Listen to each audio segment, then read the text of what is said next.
mean, this is all documented. And not just by the CIA, by foreign intel services, probably the British, possibly the French, definitely the Israelis. They knew. Now, I'm not alleging that they committed 9/11, but I am stating, because it's a fact, that they were aware the hijackers were in the U.S. and were planning a terror attack against the United States. اسرائیلی ایجنٹوں کو 9/11 حملوں کا پہلے سے علم تھا. امریکی صحافی ٹکر کارلسن کا دعویٰ. 9/11 حملوں پر نئی ڈاکیومنٹری میں پوشیدہ حقائق سامنے لانے کا اعلان. کم از کم 140 اسرائیلی شہری 2001 کے اوائل میں گرفتار ہوئے. کچھ اسرائیلی گروپ حملہ آوروں کی رہائش کے قریب گھروں میں بھی مقیم تھے. امریکی صحافی کے پیئرز مورگن کے شو میں انکشافات. کہا کئی برسوں سے دبائے گئے حقائق اب سامنے آئیں گے. اسرائیلی قیادت نے کبھی بھی 9/11 پر اپنے رویے کو نہیں چھپایا. ٹکر کارلسن نے بتایا 19 میں سے 11 ہائی جیکرز کے پاس امریکی ویزا تھے. CIA اسٹیشن چیف جان برینن جانتے تھے ہائی جیکرز یہاں ہیں. CIA سمیت 4 انٹیلیجنس ایجنسیاں واقف تھیں کہ ہائی جیکرز امریکہ میں ہیں اور دہشت گرد حملے کی منصوبہ بندی کر رہے ہیں.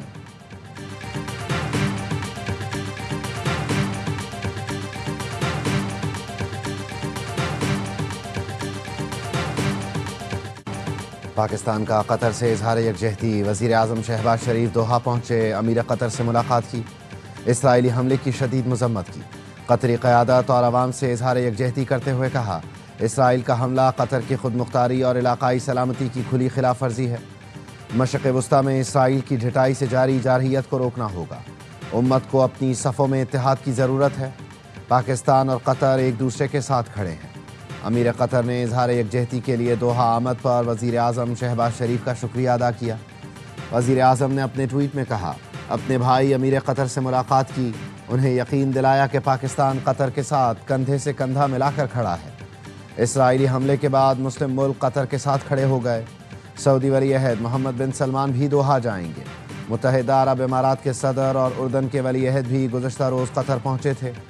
قطر نے عرب اسلامی ملکوں کا ہنگامی اجلاس طلب کر لیا. 2 روزہ سمٹ کا آغاز اتوار کو ہوگا. دوحہ میں اسرائیلی حملے کے شہیدوں کی نماز جنازہ ادا. قطری اور فلسطینی پرچموں میں لپٹے شہداء کے جسد خاکی شیخ محمد بن عبد الوہاب مسجد لائے گئے. جنازے میں قطری امیر شیخ تمیم بن حمد الثانی سمیت اعلیٰ حکام اور اہم شخصیات شریک ہوئیں. اسرائیلی حملے میں حماس رہنما خلیل الحیہ کے بیٹے، الحیہ دفتر کے ڈائریکٹر، 3 باڈی گارڈز اور ایک قطری سیکیورٹی اہلکار شہید ہوئے تھے. حماس کے ترجمان کا کہنا ہے اسرائیل کا حملہ صرف قطر نہیں تمام اسلامی ملکوں کے خلاف اعلان جنگ ہے. دوحہ پر اسرائیلی حملہ براہ راست مذاکراتی عمل پر حملہ ہے. اسرائیل نے مذاکراتی وفد کو نشانہ بنانے کی کوشش کی تھی. حملہ جنگ بندی تجاویز پر بات چیت کے دوران کیا گیا.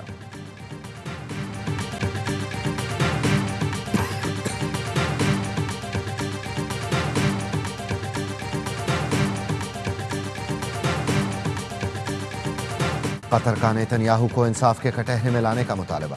قطری وزیر اعظم نے CNN کو انٹرویو میں کہا اسرائیلی وزیر اعظم خود پرست ہیں. دنیا کو قوانین پر لیکچر نہ دیں. وہ خود سارے قانون توڑ رہے ہیں. غزہ میں لوگوں کو بھوکا مار رہے ہیں. خطے میں جارحیت کر رہے ہیں. عالمی عدالت کو مطلوب اسرائیلی وزیر اعظم کا احتجاج ضروری ہے. ڈونلڈ ٹرمپ کی نیتن یاہو سے فون پر گرما گرمی. ٹرمپ نے کہا قطر میں حماس کو نشانہ بنانے کا فیصلہ دانشمندانہ نہیں تھا. امریکی اخبار وال اسٹریٹ جرنل کا کہنا ہے نیتن یاہو نے ٹرمپ کو بتایا ان کے پاس مختصر موقع تھا اور انہوں نے اس کا فائدہ اٹھایا. صدر ٹرمپ نے سوال کیا دوحہ میں حماس پر حملہ کیا کامیاب رہا؟ اسرائیل نے جان بوجھ کر مذاکرات میں ثالث پر حملہ کیا. اسرائیلی جارحیت اقوام متحدہ کے چارٹر کی کھلی خلاف ورزی ہے. اقوام متحدہ میں پاکستان کے مستقل مندوب عاصم افتخار کا سلامتی کونسل کے ہنگامی اجلاس سے خطاب. کہا سندھ طاس معاہدہ 6 دہائیوں سے قائم ہے.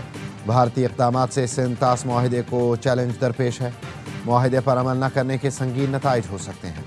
قطری وزیر اعظم محمد بن عبد الرحمن نے اجلاس سے خطاب میں کہا اسرائیل خطے کی سلامتی کو خطرے میں ڈال رہا ہے. قطر کا مذاکرات کا کردار بین الاقوامی سطح پر سراہا گیا. اسرائیلی حملہ سفارتکاری کی توہین ہے. اسرائیلی رہنماؤں کو یرغمالیوں کی زندگی کی کوئی پرواہ نہیں.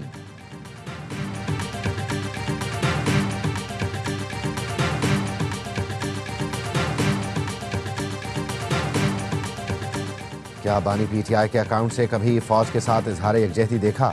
کبھی سیلاب زدگان سے ہمدردی، شہداء سے یکجہتی یا دہشت گردوں کی مذمت دیکھی؟ کبھی غزہ کے مظلوم مسلمانوں کے لیے دعا ہی صحیح، کوئی ذکر پڑھا یا سنا؟ وزیر دفاع خواجہ آصف کا ایکس پر اظہار خیال، لکھا اب قطر پر اسرائیل کا حملہ دنیا کا اہم واقعہ ہے، لیکن بانی کے اکاؤنٹ پر آپ کو ملے گا دیسی مرغی کھانے کو نہیں ملتی، قید تنہائی ہے، ورزش کا سامان نہیں، ٹریڈ مل میسر نہیں، بیگم سے ملاقات نہیں ہو رہی۔ وزیر دفاع نے بانی پی ٹی آئی کو مشورہ دیا، چھوٹی باتیں نہ کیا کریں، لوگوں کو آپ کی اوقات پتہ لگ جاتی ہے، کبھی ملک و ملت کے مسائل پر بات کر لو، ہم وطنوں کی خوشی غم میں شریک ہو۔ امت مسلمہ کے لیڈر ہونے کا دعویٰ ہے، فلسطین میں ظلم پر اپنے سابق سسرالیوں کی ہی مذمت کر دو، اسرائیل سے متعلق لکھو، سیلاب کی تباہیوں پر دکھ کا اظہار کر دو، وطن پر قربان ہونے والوں کے لیے دعائیہ کلمات کہہ دو۔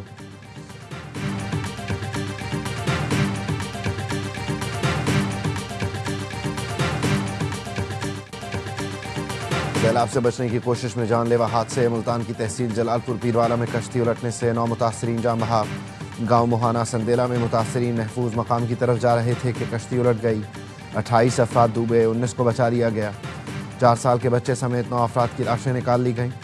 وزیر اطلاعات پنجاب عظمہ بخاری نے کہا، سیلاب سے بدترین متاثر جلال پور پیروالا کا اسسٹنٹ کمشنر فارغ کر دیا، نجی کشتیاں سرکاری سرپرستی میں چلائی جائیں گی، کشتیوں کی ادائیگی حکومت پنجاب کرے گی۔ بہاول نگر میں بھی کشتی الٹنے کا واقعہ، 20 افراد کو بچا لیا گیا، 2 لاپتہ۔ کشتی متاثرین کے لیے کھانا لے کر جا رہی تھی، منع کرنے کے باوجود زبردستی گنجائش سے زیادہ سیلاب متاثر سوار ہو گئے، جس کے باعث حادثہ پیش آیا۔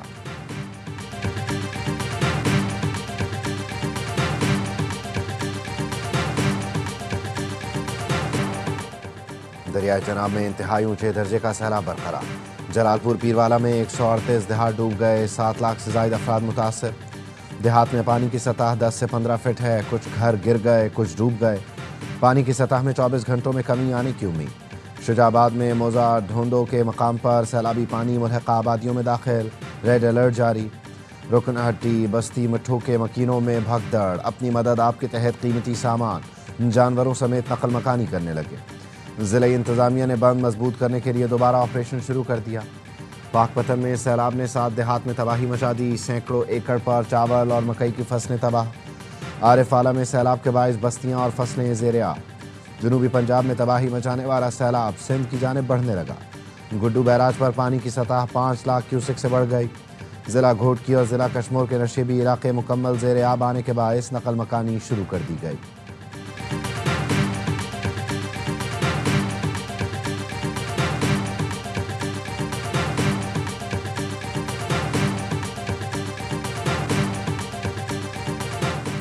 وزیر اعلیٰ پنجاب مریم نواز کی ہدایت پر جلال پور پیروالا میں انخلاء کا آپریشن مکمل، عنایت پور میں متاثرہ علاقوں سے آبادی محفوظ مقامات پر منتقل کی گئی۔ سینئر صوبائی وزیر مریم اورنگزیب کہتی ہیں، آج صبح 6 بجے دوبارہ آپریشن شروع ہوگا، کشتیاں اور عملہ موجود ہوگا، آخری فرد کے محفوظ مقام پر منتقلی تک آپریشن بند نہیں ہوگا۔ کامیاب ریسکیو آپریشن پر کمشنر ملتان اور ادارے شاباش کے مستحق ہیں۔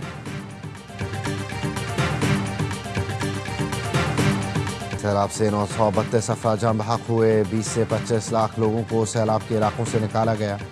سندھ کے ساتھ بھی کندھے سے کندھا ملا کر کھڑے ہیں، پنجنت کے اس پار پورا پاکستان کھڑا ہے۔ وفاقی وزیر مصدق ملک کی پریس بریفنگ، کہا سندھ میں پانی دیر سے جاتا ہے، ان کی مؤثر تیاری ہے۔ چیئرمین NDMA کا کہنا ہے، سیلاب کی 2 لیئر میں سے پہلی گڈو پہنچ گئی، دوسری پنجنت پر ہے۔ وزیر اعظم اور فیلڈ مارشل نے نقصانات کا ڈیٹا جمع کرنے کی ہدایت دی ہے۔ یہ ہمیں قدرت کی وارننگ ہے کہ آئندہ دنوں میں مزید بھی ایسا ہو سکتا ہے۔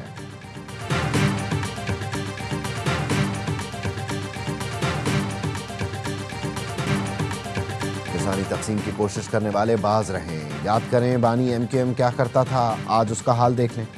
وزیر اعلیٰ سندھ مراد علی شاہ کی مخالفین پر لفظی گولہ باری، کہا اس وقت برساتی مینڈک بھی باہر نکل کر تنقید کر رہے ہیں۔ لوگ سمجھ رہے ہیں کہ شاہراہ بھٹو بہہ گئی، لیکن ایسا نہیں ہے۔ شاہراہ بھٹو 37 کلومیٹر ہے، 15 کلومیٹر پر ٹریفک رواں دواں ہے۔ زیر تعمیر حصے کو ایشو بنایا جا رہا ہے۔ میئر کراچی نے کہا، تانے وہ دے رہے ہیں جنہوں نے اپنے قائد سے وفا نہیں کی۔ شاہراہ بھٹو اور ہب کینال پر تنقید کی گئی۔ زیر تعمیر پرانی ہب کینال کا 20 میٹر کا حصہ متاثر ہوا۔ سیاسی اداکار آفت کے وقت کہیں نظر نہیں آتے۔ 106 سڑکوں کی بحالی کا کام اتوار سے شروع ہوگا۔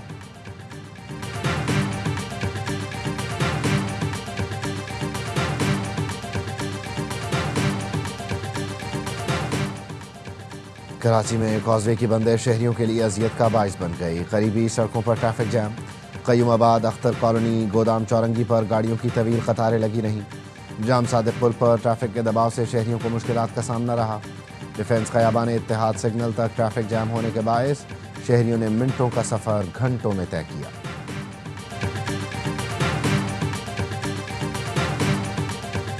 پاکستان کا شہری اور ذمہ دار شہری کیسے بارڈر کراس کر سکتے ہیں بغیر کسی ویزے کے اور بغیر کسی پاسپورٹ کے، اور پھر chief executive of the province ہو تو وہ کیسے کرے گا؟ تو یہ میں نہیں سمجھتا، میں سمجھتا ہوں غیر ذمہ دار اسٹیٹمنٹ ہے. علی امین گنڈاپور پاکستانی شہری ہیں، بغیر پاسپورٹ کیسے افغانستان جا سکتے ہیں؟ گورنر فیصل کریم کنڈی نے سوال اٹھا دیا. پروگرام آف دی ریکارڈ میں گفتگو کرتے ہوئے کہا، میڈیا کے ذریعے پتہ چلا ہے کہ علی امین گنڈاپور کا پاسپورٹ بلاک ہے. علی امین کے محسن نقوی سے اچھے تعلقات ہیں، پاسپورٹ بلاک ہے تو عدالتوں سے رابطہ کریں. پاکستانی شہری بغیر ویزا اور پاسپورٹ دوسرے ملک نہیں جا سکتا. علی امین کا ڈائلاگ کارکنوں کو خوش کرنے کے لیے تھا. دہشت گردوں کے خلاف کیا پالیسی ہے؟ وزیر اعلیٰ اسمبلی میں آ کر پالیسی بیان دیں. پی ٹی آئی اڈیالہ کے قیدی کو چھڑانا چاہتی ہے. بلیک میلنگ کے حربوں سے این آر او نہیں ملے گا.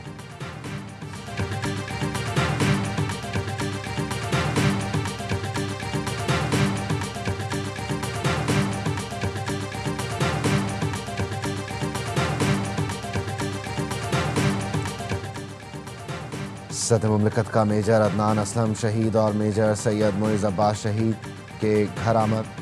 شہداء کے درجات کی بلندی اور اہل خانہ کے لیے صبر جمیل کی دعا کی. صدر مملکت نے کہا، شہداء کی قربانیاں اعلیٰ ترین روایات کی عکاس ہیں. پاکستان دہشت گردی دونوں کے مکمل خاتمے کے لیے پرعزم ہے. افسران بنو اور جنوبی وزیرستان میں بھارتی پراکسی فتنہ خوارج کے خلاف بہادری سے لڑتے ہوئے شہید ہوئے.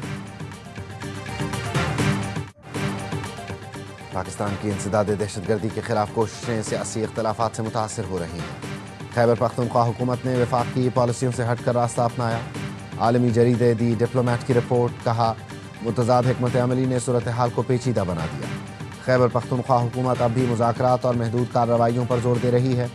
غیر قانونی افغان مہاجرین کی واپسی پر بھی اختلافات ہیں. وفاق کا موقف ہے، غیر قانونی مقیم مہاجرین دہشت گردوں کے لیے سہولت کاری کر رہے ہیں.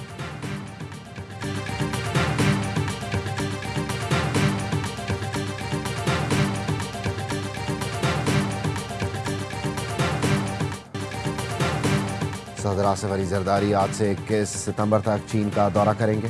ترجمان دفتر خارجہ کا کہنا ہے صدر زرداری چینگڈو، شنگھائی اور سیکیانگ جائیں گے. پاک چین اقتصادی تجارتی تعاون، سی پیک اور مستقبل کے منصوبوں پر گفتگو کی جائے گی. گورنر سندھ کامران ٹیسوری شنگھائی سے بیجنگ پہنچ گئے. چینی وزیر سے ملاقات میں دو طرفہ تعلقات اور اقتصادی تعاون پر تبادلہ خیال. کامران ٹیسوری نے کہا، سی پیک فیز 2 پاکستان کی تقدیر بدل دے گا. ایس آئی ایف سی سرمایہ کاروں کو ون ونڈو سہولت دے رہا ہے. وزیر اعظم، فیلڈ مارشل اور عوام معاشی ترقی کے لیے متحد ہیں.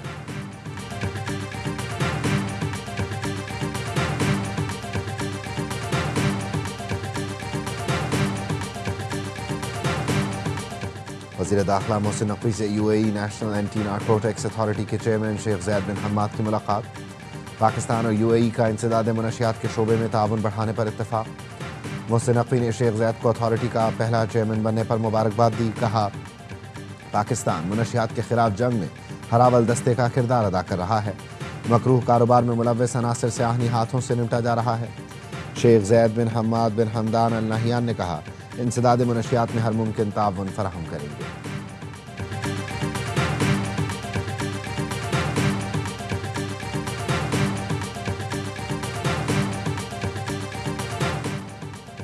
پاک فضائیہ تربیتی امور میں عراقی فضائیہ کو ہر ممکن تعاون فراہم کرے گی. Air chief marshal Zaheer Ahmed Babar Sidhu کی عراقی ہم منصب سے گفتگو.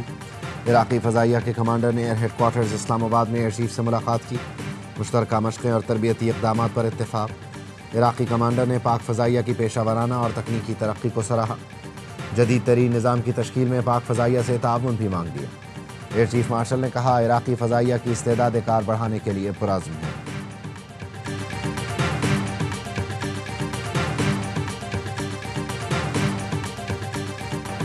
سیکیورٹی فورسز کی خیبر پختونخوا میں 3 کارروائیاں. فتنہ ہندوستان کے 19 خارجی مارے گئے. آئی ایس پی آر کا کہنا ہے ہلاک تمام خارجی دہشت گردی کی وارداتوں میں ملوث تھے. بھارت کے پراکسی دہشت گردوں کو جڑ سے اکھاڑ پھینکنے کا عزم. وشیم کے علاقے آرو میں CTD کی کارروائی، قلعدم تنظیم کے 4 دہشت گرد مارے گئے، دھماکہ خیز مواد، دستی بم اور جدید اسلحہ برآمد۔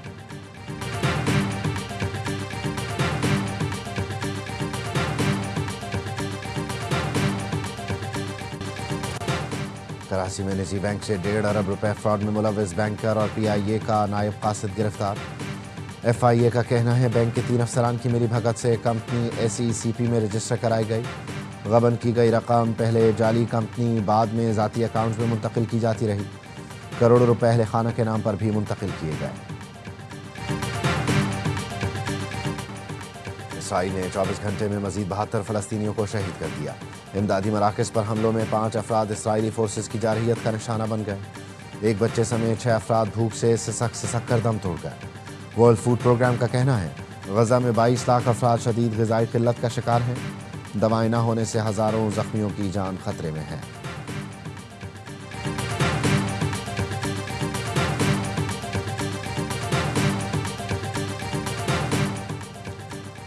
ہمارے پاس ایٹمی ہتھیار ہیں نہ جنگی بیڑا، اسرائیل کا مقابلہ اکیلے نہیں کر سکتے، عالمی طاقتوں کو آگے آنا ہوگا۔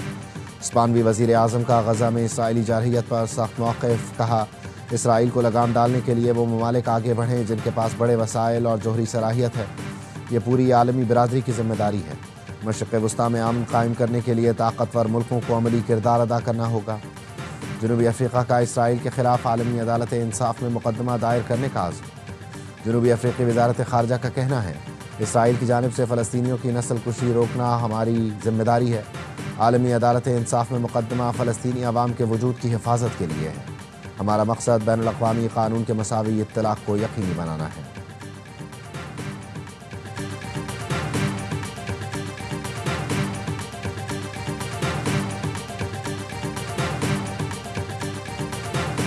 امریکی صدر ٹرمپ کا حامی چارلی کرک ہزاروں طلباء کے اجتماع میں قتل۔ قدامت پسند تجزیہ کار چارلی کو یوٹا ویلی یونیورسٹی میں خطاب کے دوران گردن پر گولی لگی۔ صدر ٹرمپ کا اظہار افسوس، 3 روزہ سوگ کا اعلان۔ اتوار تک امریکی پرچم سرنگوں رہے گا۔ ٹرمپ کا کہنا ہے چارلی کے قتل کے بعد سیاسی انتہا پسندی کے خلاف کریک ڈاؤن کریں گے۔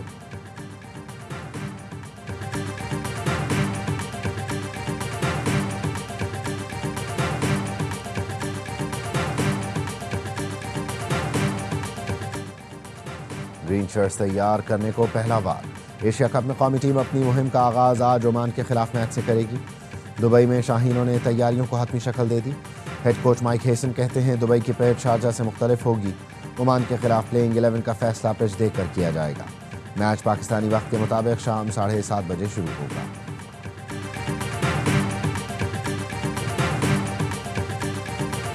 ایٹ اننگ تک بات صحیح ہے، 2, 3, 4, 5 تو سری لنکا پاکستان کیا ہاتھ میں چوڑیاں پہن کر آئے؟